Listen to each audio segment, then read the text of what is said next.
সর্বোচ্চ নিরাপত্তা ব্যবস্থা মানে সব আপনার বলে দেওয়া যাবে না, নিরাপত্তা ব্যবস্থা না হবে। ইনকিলাব মঞ্চের মুখপাত্র ও ঢাকা ৮ আসনের সম্ভাব্য স্বতন্ত্র প্রার্থী ওসমান হাদির নির্মম হত্যাকাণ্ডের পর দেশের সার্বিক আইনশৃঙ্খলা পরিস্থিতি নিয়ে তৈরি হয় উদ্বেগ, উৎকণ্ঠা। বিশেষ করে জুলাই আন্দোলনের সম্মুখ সারির যোদ্ধাদের নিরাপত্তা নিয়ে দেখা দেয় শঙ্কা। এ অবস্থায় ঝুঁকি বিবেচনায় জুলাই যোদ্ধার সহ ২০ গুরুত্বপূর্ণ ব্যক্তিকে গানম্যান দিয়েছে অন্তর্বর্তী সরকার। তাদের ব্যক্তিগত অস্ত্রের লাইসেন্সের বিষয়টিও প্রক্রিয়াধীন রয়েছে।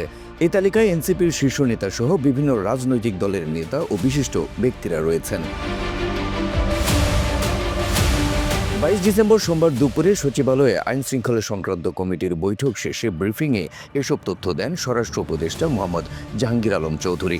তিনি জানান, ডিজিএফআই, এনএসআই, এসবি সহ গোয়েন্দা সংস্থাগুলো যারা নিরাপত্তা ঝুঁকিতে রয়েছেন তাদের একটি তালিকা করেছে। তাদের মধ্যে অনেককে গানম্যান দেওয়া হয়েছে, তবে কেউ কেউ গানম্যান নিতে চাননি বলেও জানান স্বরাষ্ট্র উপদেষ্টা। ওসমান হাদি ভাইয়ের ব্যাপারে গতকাল কিন্তু আমরা একটা প্রেস ব্রিফিং আপনাদের করা হয়েছে।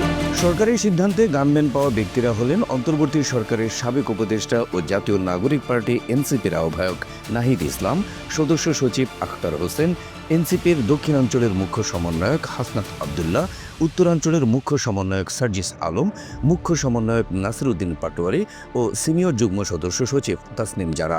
সেই সাথে রয়েছেন গণ অধিকার পরিষদের সভাপতি নুরুল হক নূর এবং সাধারণ সম্পাদক মোহাম্মদ রাশেদ খান।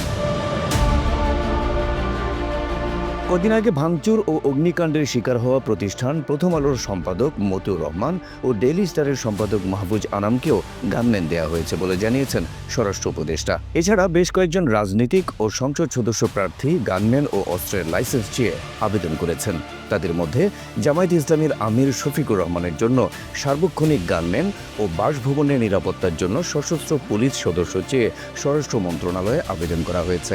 একই সাথে জাতীয় পার্টি জেপির চেয়ারম্যান আনোয়ার হোসেন মঞ্জু, বাংলাদেশ জাতীয় পার্টির chairman barrister Andaleeb Rahman Partha, liberal democratic পার্টির সভাপতি কর্নেল অবসরপ্রাপ্ত অলি আহমদ, গণসংহতি আন্দোলনের প্রধান সমন্বয়কারী জোনায়েদ সাকি, ইসলামী আন্দোলন বাংলাদেশের মহাসচিব ইউনুস আহমেদ শেখ সহ বেশ কয়েকজন নিজেদের নিরাপত্তা ঝুঁকি বিবেচনায় স্বরাষ্ট্র মন্ত্রণালয়ে নিরাপত্তা চেয়ে আবেদন করেছেন।